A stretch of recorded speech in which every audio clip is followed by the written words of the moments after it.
Es kann manchmal passieren, dass in einem Gespräch oder so, in einer Konversation, gerade auch mit anderen Eltern oder einfach sonst zum Thema wird, oder einfach, dass wir erzählen, dass der Seraya, unser ältester Sohn, in Australien auf die Welt gekommen ist.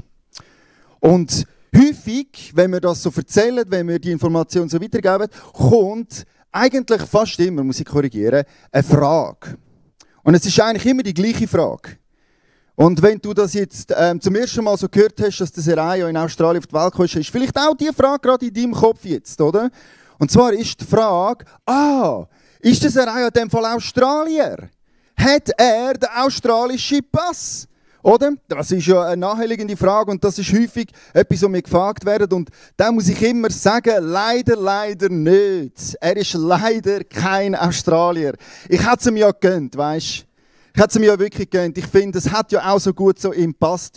Mit seinen langen, blonden Haaren, gell? So ein Surferboy, den er da am Gehen hat. Eigentlich hätte ich es ihm ja gegönnt, dass er den australischen Pass bekommt. Aber ich muss dann immer erklären, ja, nein, weisst du, in Australien ist es nicht wie in Amerika. Wenn du dort geboren bist, bist du nicht automatisch der Staatsbürger von Australien. Lustigerweise haben wir jetzt aber in unserer Familie gleich den umgekehrten Fall. Meine jüngste Schwester nämlich, die ist nach Australien ausgewandert. Und in einem Monat darf sie die Staatsbürgerschaft von Australien beantragen. Also ist das eigentlich schon noch witzig, gell? Wir haben einen, der ist in Australien geboren, hat aber nicht Staatsbürgerschaft. Und der andere von unserer Familie ist dorthin gewandert, hat eigentlich keine Blutsverwandtschaft, nichts mit Australien und ist jetzt dann in einer Situation, wo sie die australische Staatsbürgerschaft kann beantragen. Ist noch faszinierend, dass Geburtsort und Staatsbürgerschaft irgendwie nicht immer das Gleiche muss sein. Und das finde ich, ist ein mega passendes Bild für die heutige Predigt über Taufe. Ich darf heute über Taufe predigen. Und Taufe ist eigentlich nichts anderes als eine Staatsbürgerschaft zum Ausdruck bringen. Oder eine Staatsbürgerschaft so offiziell beantragen. Ich glaube nämlich, wir sind wie geboren in die Welt hinein und wenn wir uns taufen lassen, dann bekennen wir oder machen es öffentlich bekannt, hey, meine Staatsbürgerschaft ist eigentlich an einem anderen Ort. Ich bin eigentlich gar nicht da auf dieser Erde so mega Staatsbürger, sondern ich habe eine neue Heimat. Und meine Heimat, die ist an einem anderen Ort. Und der 1. Petrusbrief greift das Thema von Heimat auf. Und über das möchte ich heute am Morgen predigen. Im 1. Petrus 2, Vers 11 lesen wir folgenden Vers. Meine lieben Freunde, ihr wisst, dass ihr in dieser Welt Fremde seid. Sie ist nicht eure Heimat. Deshalb bitte ich euch eindringlich, gebt den Angeboten und Verlockungen dieser Welt nicht nach. Ihr Ziel ist es, euch innerlich zu zerstören. Und ich weiß nicht, wie es dir geht, aber ich finde das Wort Heimat schon noch so ein lustiges Wort. Es ist so ein tiefurchiges Wort, oder? So, was kommt bei dir so für ein Gedanke durch den Kopf, wenn ich sage Heimat? Ich habe mal probiert, das in einem Bild so festzuhalten, was so Heimat in mir auslöst und mit Photoshop probiert, so alle Stereotypen in ein Bild reinpacken, wo für mich so die klassische Schweizer Heimat wahrscheinlich darstellt. Genau, ich habe es euch mal mitgebracht. Genau.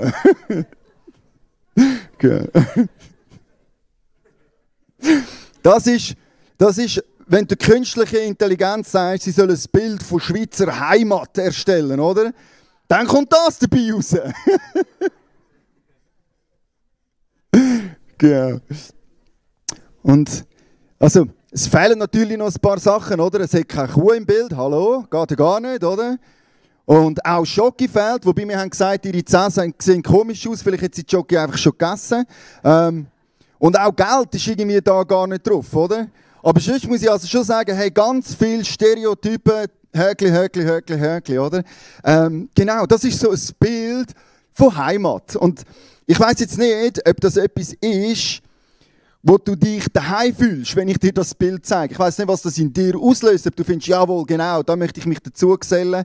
Kannst du schon mal wieder wegnehmen, das Bild, sonst lenkt es nur noch ab. Genau. Ich weiss nicht, ob das jetzt bei dir auslöst, hey, jawohl, genau, dort will ich daheim sein. Oder vielleicht geht es dir auch so ein bisschen wie mir, wenn du auf das Bild schaust und denkst, hey, da muss es doch noch etwas Besseres geben. Das kann nicht alles gewesen sein. Vielleicht ist das auch deine Sicht, wenn du heute in die Welt hineinschaust.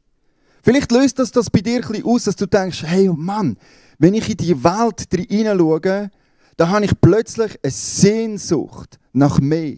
Das kann es irgendwie nicht gewesen sein, oder? Da muss es doch etwas Besseres geben. Und wenn du das denkst, wenn dir das manchmal so geht, wenn du manchmal so Heimweh hast nach etwas, was du gar nicht fassen kannst oder gar nicht beschreiben, was du vielleicht auch gar noch nicht gesehen hast oder nicht gekannt hast, wenn du denkst, hey, es muss irgendwie eine bessere Heimat geben, dann bist du im Fall nicht allein mit dem Gefühl.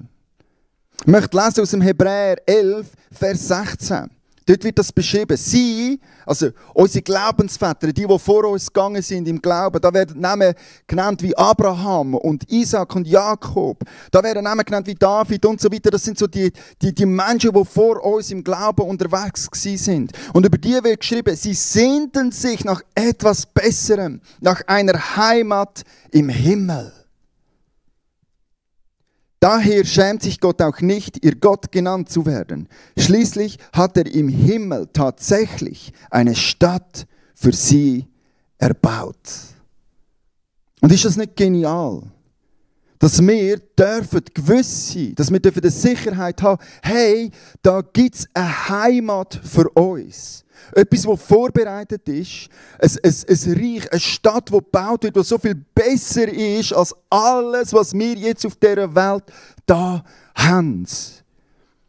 Und ich weiss nicht, wie es dir geht, aber ich verspüre immer wieder die tiefe Sehnsucht, schon mal dorthin zu gehen, schon mal dort zu sein, schon mal ein spüren, schmecken, sein, in dieser neuen himmlischen Heimat, wo wir eines Tages dürfen einziehen dürfen. Und die Taufe bringt genau das zum Ausdruck.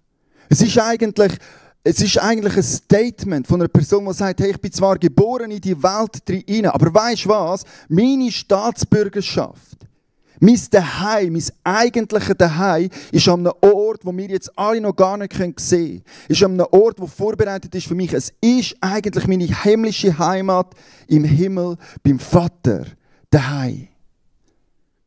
Und man bringt zum Ausdruck, ich gehöre schon an diesen Ort her. Ich bin eigentlich zwar geboren da in dieser Welt, aber ich habe eine Staatsbürgerschaft in einem anderen Reich, wo anders läuft als in dieser Welt. Das bringt heute spezifisch zwei Menschen mit der Taufe zum Ausdruck. Sie sagen eigentlich mit der Taufe, hey, ich bin gestorben für diese Welt. Ich habe da keine Staatsbürgerschaft mehr, nichts hält mich mehr in dieser Welt drin, sondern ich lebe jetzt schon in einer neuen Welt beim Vater im Himmel daheim. Ich weiss jetzt nicht, wie es dir geht, aber ich habe schon noch so ein paar Fragen, oder ich würde gerne mehr wissen, mehr sehen, mehr schmecken von dem neuen daheim. Was beinhaltet denn die Staatsbürgerschaft? Was hat das für Rechte und Pflichten? Was muss ich denn dort machen? Wie beeinflusst das mein Leben? Und ich finde das eine mega spannende Frage und darum möchten wir die heute miteinander anschauen. Ich möchte mit euch, eigentlich wenn du mit Jesus lebst, hast du eine neue Staatsbürgerschaft. Und ich möchte dir deine neuen Rechte und Pflichten als himmlischer Bürger heute ein bisschen näher bringen. Sind ihr bereit für das? Hey, dann lass uns beten miteinander und dann schauen wir die Stelle aus dem 1. Petrus an, wo uns das aufzeigt. Himmlischer Vater, ich lobe und ich preise dich und ich danke dir, dass du dich nicht schämst für uns, sondern dass du einer bist, der für uns ein Zuhause vorbereitet. Eine neue himmlische Heimat, wo wir eines Tages zu dir dürfen kommen. Und ich bitte dich jetzt einfach, dass du dein Wort auftust, dass du uns aufzeigst, was das beinhaltet und dass wir dürfen Sehnsucht empfinden und einen Wunsch nach dieser neuen himmlischen Heimat spüren heute Morgen. Bitte dich, dass du das, was ich sage, Jesus, dass du das brauchst, dass das in Herzen hineingehen und dass dein Reich wachsen heute Morgen. Ich wünsche mir von ganzem Herzen, dass dein Name berühmt gemacht werden an diesem heutigen Morgen. Ich möchte nämlich dir die Ehre geben und ich möchte dich loben und preisen.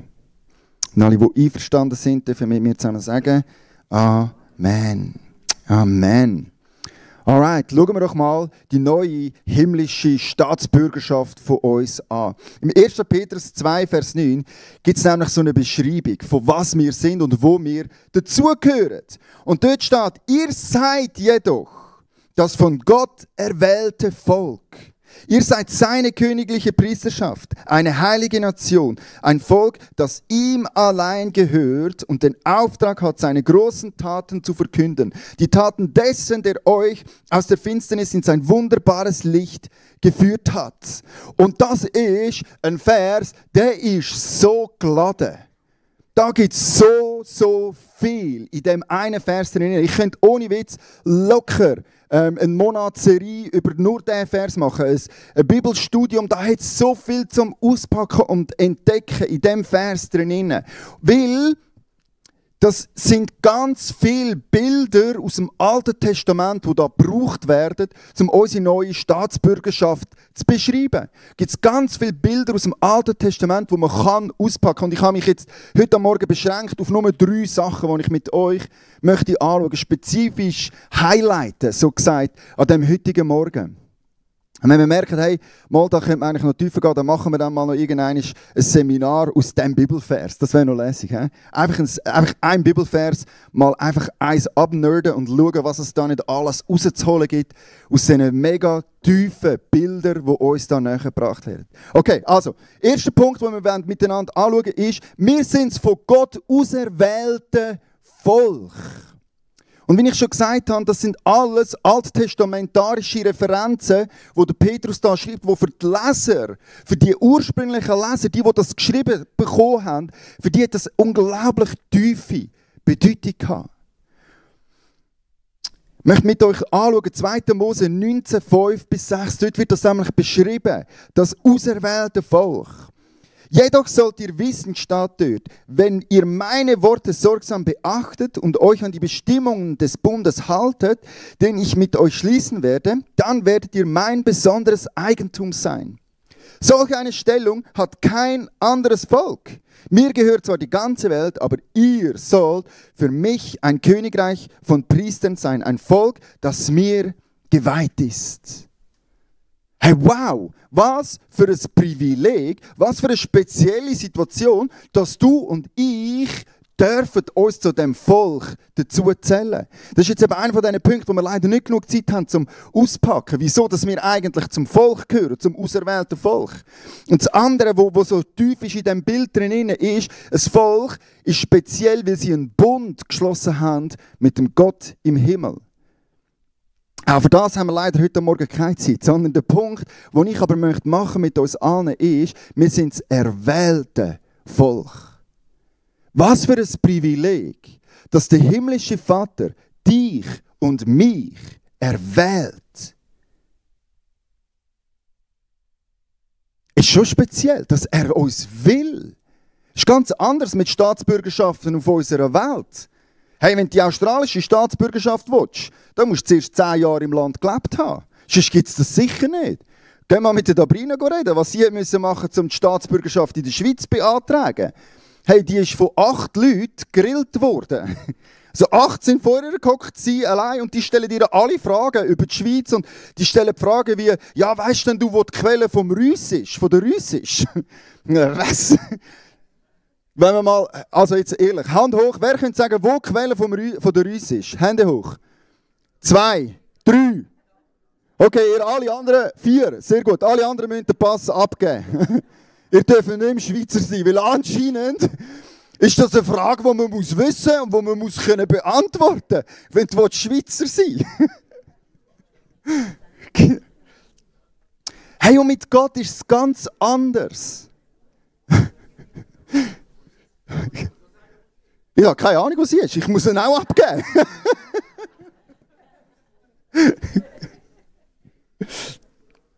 Ich habe auch keine Ahnung. Das können wir nachher noch diskutieren. Zurück zum Punkt. Genau. Ich finde es nämlich schon krass, dass es bei Gott genau anders ist. Er fragt nicht, hey, was kannst du? Was bringst du? Hast du check erledigt? Bist du genug gut? Hast du eigentlich schon genug lang die Bibel gelesen und verstehst du wirklich, um was es geht? Nein, bei Gott ist es anders. Er sagt, ich erwähle euch. Ich will von ganzem Herzen, dass ihr zu meinem Volk gehört. Ihr sollt reinkommen. Ich möchte von ganzem Herzen, dass ihr zu meinem auserwählten Volk dazugehört. Die Einladung vom himmlischen Vater zu seinem speziell auserwählten Volk zu gehören. Wow, wie genial ist denn das? Hey, unser Präsident ist im Fall viel besser als jeder Präsident, der je gewählt worden ist auf dieser Welt. Oder jeder König, der je die Macht ergriffen hat. In unserem Land, in unserem Daheim regiert der Höchste von den Höhen. Er, der keinen Fehler macht. Er, der die Welt in seiner Hand hat. Er, der redet und Sachen passieren. Verstehst du, wie genial ist die Staatsbürgerschaft, die wir haben? Wir gehören dort dazu. Unser König, der redet und es passieren Sachen. Nicht wie im Schweizer Parlament, wo geredet wird und es passiert nichts, sondern wenn er redet, dann passiert etwas. Hey, dort gehören wir dazu. Alright, nächster Punkt. Ihr seid jedoch das von Gott erwählte Volk. Ihr seid eine königliche Priesterschaft. Was für ein Wort. Eines mehr alttestamentarische Referenz, wo ganz viel Bedeutung drin hat. Und mehr noch, es ist eigentlich eine Vision oder eine Prophetie von Jesaja. Ich möchte das mit euch vorlesen. Dort steht, ihr aber werdet Priester des Herrn sein. Diener unseres Gottes wird man euch nennen. Was die Völker besitzen, werdet ihr genießen. Die herrlichsten Schätze der Welt werden euch gehören. Hey, wir sind dazu berufen, in unserer Bürgerschaft dazu kommt eine Position. Wir sind seine auserwählte, königliche Priesterschaft. Eines mehr, wow, da könntest du ein Seminar daraus machen. Einfach nur aus diesen 2 Wörtern, was da nicht alles drinnen ist. Ganz kurz für euch, was sind die Rechte und Pflichten von einem Priester? Die Rechte und Pflichten von einem Priester sind, die Herrlichkeit Gottes widerspiegeln. Also wenn wir uns königliche Priester nennen, dann sind wir dazu berufen, bestimmt, um die Herrlichkeit Gottes widerzuspiegeln. Mehr noch, wir sollen geistliche Opfer darbringen. Zum Dienst vom Priester gehört das Opfer zu darbringen. Und wenn wir jetzt königliche Priester sind, dann ist es unsere Aufgabe, unser Auftrag, geistliche Opfer darzubringen. Wir sollen vor Gott für andere einstehen. Hey, das ist der Job eines Priesters. Der geht ins Heiligtum rein zu Gott und er präsentiert das Volk zu Gott. Darum hat der Hohepriester so eine Brustplatte an mit 12 Steinen drauf. Die 12 Steine symbolisieren das Volk von Israel, das Volk Gottes. Und wenn der Priester dort ins Allerheilige hineingeht, dann trägt er das Volk auf seiner Brust und er präsentiert das Volk als Stellvertreter zu Gott. Und er steht ein für das Volk. Das ist unser Auftrag. Wir sollen Fürbitte tun. Wir sollen einstehen für unsere Familie. Wir sollen einstehen für unser Land im Gebet. Das ist unser Job als Priester. Zu Gott hergehen und die Welt ihm bringen. Ein anderer Job, ein anderer Dienst ist, wir sollen Gott anderen repräsentieren. Also der Priester kommt dann auch wieder raus und er redet anstelle von Gott zum Volk. Und sein Auftrag ist es, Gott am Volk zu erklären und näher zu bringen. Das ist unser Auftrag. Wenn wir königliche Priester sind, dann sollen wir am Volk, der Schweiz, der Welt Gott näher bringen. Hey, wir sind Stellvertreter für ihn, Fürsprecher für ihn. Wir sollen für ihn einstehen und dieser Welt Gott näher bringen. Das bedeutet, dass wir königliche Priester sind. Und das Letzte habe ich für am Schluss aufgespart. Der Priester hat Zugang zu Gott. Hey, Teil von unserer Bürgerschaft bedeutet, dass wir jederzeit, jeden Moment, wo wir wollen, dürfen eine Audienz beim König haben. Wir haben Zugang ins Allerheiligste hinein. Wir dürfen in den Thronsaal hineinlaufen und zu Gott, dem Vater, kommen. Das ist dein Privileg. Als neuer Bürger von dem himmlischen Reich.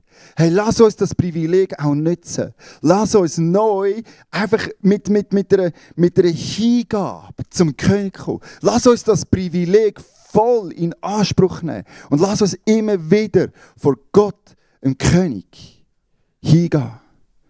Das bedeutet, dass wir königliche Priester sind.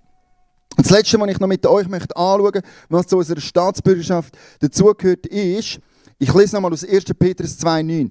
Ihr jedoch seid das von Gott erwählte Volk. Wow, genau, auserwählt. Ihr seid seine königliche Priesterschaft. Wir dürfen zum König kommen. Wir haben Zugang zu ihm. Wir dürfen ihn widerspiegeln. Eine heilige Nation, ein Volk, das ihm allein gehört. Wir sind sein Eigentum. Wir gehören ihm. Im 5. Mose 4,20 wird das so schön beschrieben. Euch jedoch hat er erwählt und aus Ägypten gerettet, wie aus einem glühenden Ofen, damit ihr sein Volk werdet, sein besonderes Eigentum. Und das seid ihr jetzt. Ich weiß nicht, ob dir das klar ist, wenn ich das so lese, aber was da drin steht, ist eigentlich genial für uns. Wir gehören nämlich nicht mehr Ägypten. Das ist, was da steht. Wenn wir Gottes Eigentum sind, dann gehören wir nicht mehr Ägypten. Die Israeliten, die haben Ägypten gehört. Die sind Sklaven gewesen, die sind im Besitz gewesen von einer anderen Macht. Und die andere Macht hat ihr Leben bestimmt. Nicht mehr so jetzt. Wir dürfen jetzt Gott gehören. Wir müssen nicht mehr dieser Welt gehören. Es ist wie ein Übertritt passiert vom Reich der Finsternis ins Reich vom Licht. Das ist, was der Vers 4 am Schluss hat. Wir sind von der Finsternis ins Licht hineingetreten. Und das möchte ich dir näher bringen, dass du darfst wissen, dass du erkauft worden bist, dass du frei gemacht worden bist, dass du nicht mehr ein Sklave bist von dieser Welt. Sondern mit der Taufe, mit dieser neuen Staatsbürgerschaft darfst du feiern, dass du jetzt Gott gehörst. Wir sind frei gemacht worden von der Sklaverei. Wir sind frei gemacht worden von der Sklaverei, von der Sünde. Und wir dürfen jetzt neu zum neuen Reich vom Licht gehören. Wir dürfen Gott Danke sagen, dass er uns befreit hat.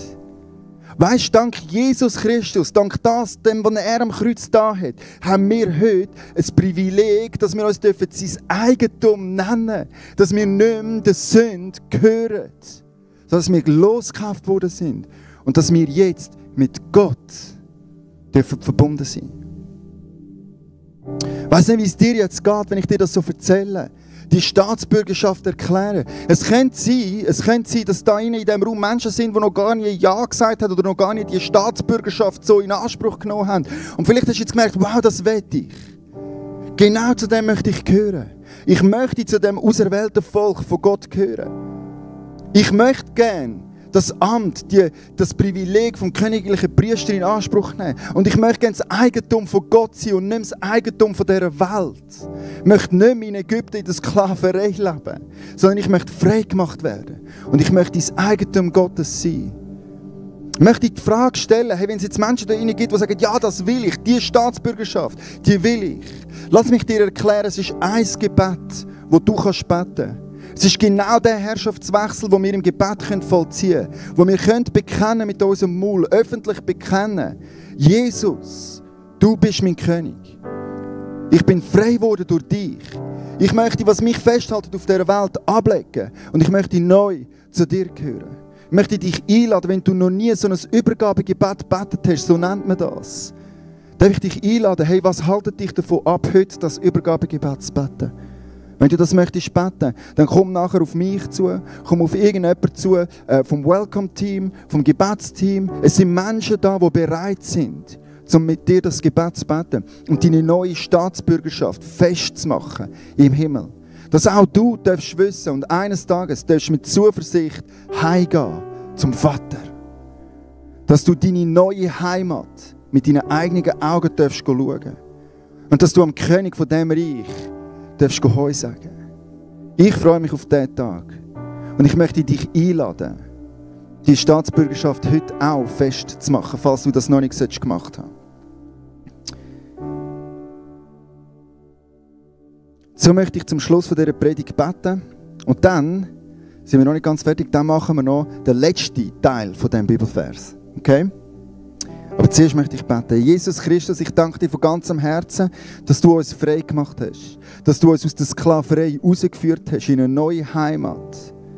Dass wir dein Eigentum sein dürfen.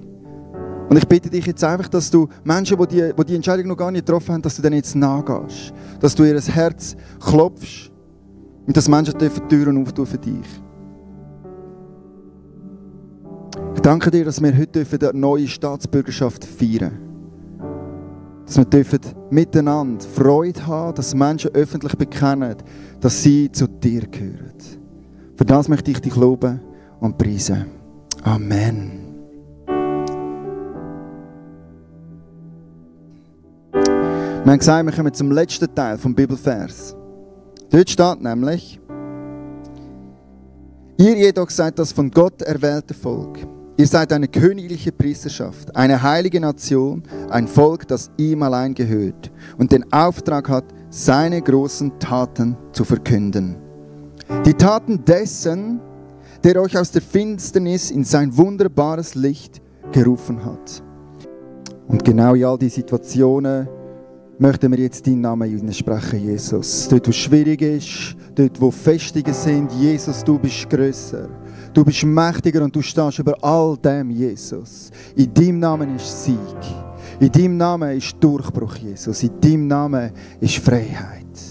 Und wir erheben diesen heiligen Namen heute an diesem Morgen. Amen. Amen. Hey, dürft gerne Platz nehmen. Ich bin vorher während dem Lobpreis gefragt worden, also ihr tauft die jetzt schon noch, oder? Genau, das machen wir. Wir werden nachher, gerade im Anschluss an den Gottesdienst, gehen wir alle runter im EG. Dort hat es Platz für 120 Leute etwa. Wir haben hier unten den Pool aufgestellt. Das Problem ist, wir können den hier oben nicht aufstellen. Das würde Gefahr bestehen, dass das durch die Decke geht. Und das ist nicht gut. Nicht nach oben, sondern nach unten, genau. Und darum haben wir den Pool hier unten aufgestellt. Aber hey, es ist uns so mega wichtig, das Bekenntnis von Menschen für Jesus. Das ist uns ein Herzensanliegen als Kirche, dass wir das feiern und dass wir das wertschätzen. Darum haben wir auch einen gemeinsamen Gottesdienst gemacht. Es ist wichtig, dass das alle mitbekommen, alle sagen, yes, die zwei Menschen bekennen sich zu Jesus. Darum tun wir nachher auch die Taufe übertragen. Also ihr seht das hier oben auf den Bildern, wie die Menschen auf den Namen Jesus auf ihr Bekenntnis hin getauft werden. Genau. Hey, falls du auch noch so ein cooles Tauf-T-Shirt möchtest, die kann man übrigens dort hinten anschauen und dann, wenn man das entsprechende Kleingeld hat, kann man die sogar kaufen. Von dem her, wenn ihr auch so ein T-Shirt möchtet, das ist eine Möglichkeit für euch. Dann die nächste Ansage, auf die freue ich mich ganz fest. Ich weiss ganz ehrlich gesagt noch nicht so, wie wir das logistisch werden machen, aber das werden wir schaffen. Am 15. Dezember haben wir nämlich unsere Weihnachts-Christmas-Celebration da oben. Und wenn es schon für den Taufgottesdienst... Yes, genau. Wer ist eigentlich alles im Chor dabei? Hebt mal eure Hand auf. Come on, come on. Sehr gut. Ihr habt schon Proben gehabt, macht es die Meli gut? Sehr cool. Wir werden nämlich miteinander einen speziellen Weihnachtsfeier-Gottesdienst haben. Wir werden alle auf da reinmosten, wir werden so viele Stühle reinpacken, wie es irgendwie geht. Und das ist im Fall für dich eine mega coole Möglichkeit, zum Nachbarn, Bekannte, Verwandte, wer auch immer einzuladen. Es ist eigentlich wirklich der ideale Gottesdienst, um auch Menschen einzuladen, die vielleicht noch gar keinen Kirchenkontakt haben, die für das vielleicht auch ein bisschen komisch, fremd oder was auch immer ist. Hey, für so etwas kann man sie mega gut einladen. Darum gibt es auch die Flyer, die liegen aus. Nehmt doch die mit und verteilt die grosszügig.